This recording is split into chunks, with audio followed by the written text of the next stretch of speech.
Most people think discipline means constantly pushing yourself, waking up early, working through resistance, fighting laziness every single day.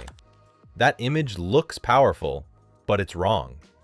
Real discipline doesn't look dramatic. It doesn't draw attention. Most of the time, it's quiet, boring, and invisible. That's exactly why most people never develop it. Instead, they chase motivation. In this video, I'll show you 7 discipline habits that motivational bloggers rarely talk about. Not because they don't work, but because they're hard to sell. Stay until the end, because the last habit is the one that truly separates people who stay stuck from those who actually change their lives. The first habit is doing small tasks immediately. Most people lose discipline on small things without noticing it. A message you could answer in a minute, a file that needs to be saved, a few items on your desk. Each task feels too insignificant to matter, so the thought appears, I'll do it later. But later never stays small. These tasks accumulate and turn into constant mental noise. Your brain keeps holding them in memory, creating tension and subtle fatigue.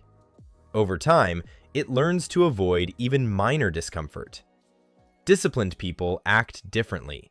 If a task takes a few minutes, they do it immediately. Not because it's pleasant, but because they understand the cost of postponing.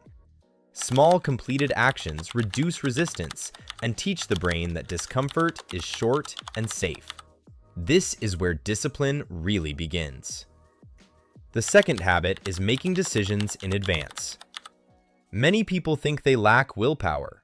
In reality, they're exhausted by constant decision-making. From the moment you wake up, you spend energy choosing what to do next. As mental fatigue grows, self-control weakens and the brain looks for the easiest option. Disciplined people remove this problem. They decide in advance what matters tomorrow. One main task, a few secondary ones, and the order of actions. In the morning, there's no negotiation or doubt, only execution. When decisions are made once instead of every hour, resistance drops and stability appears. And stability is stronger than motivation. The third habit is managing energy, not forcing yourself. Many people confuse discipline with ignoring exhaustion, but constantly pushing at the limit destroys consistency. When energy drops, focus scatters and even simple tasks feel heavy.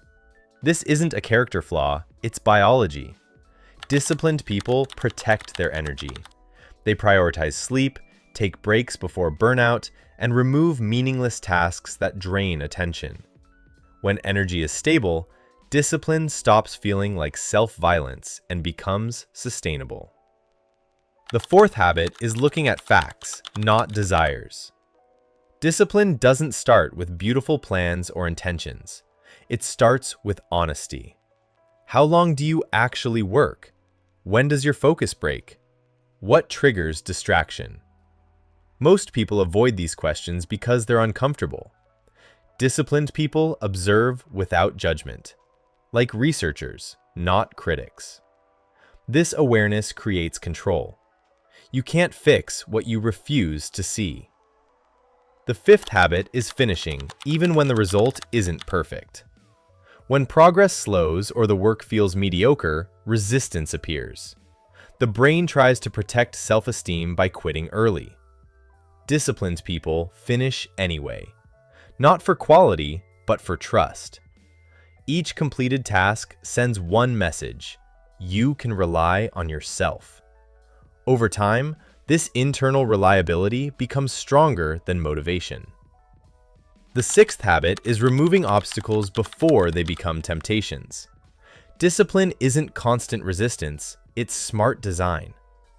Disciplined people change their environment so the right action is easy and the wrong one is inconvenient. Fewer triggers mean fewer internal conflicts. Less conflict means more stability. The seventh habit is repeating actions without visible results. This is the hardest habit. Results always lag behind actions, sometimes for weeks or months. Without feedback, most people stop. Disciplined people accept this gap. They act without applause, numbers, or proof. Over time, discipline becomes the ability to continue without evidence, and that's what separates real change from stagnation. Discipline doesn't shout. It grows on ordinary days, through small actions done without recognition or guaranteed results. At some point, you stop asking whether you feel like continuing. You continue because it's no longer a question. That's what real progress looks like: quiet, stable,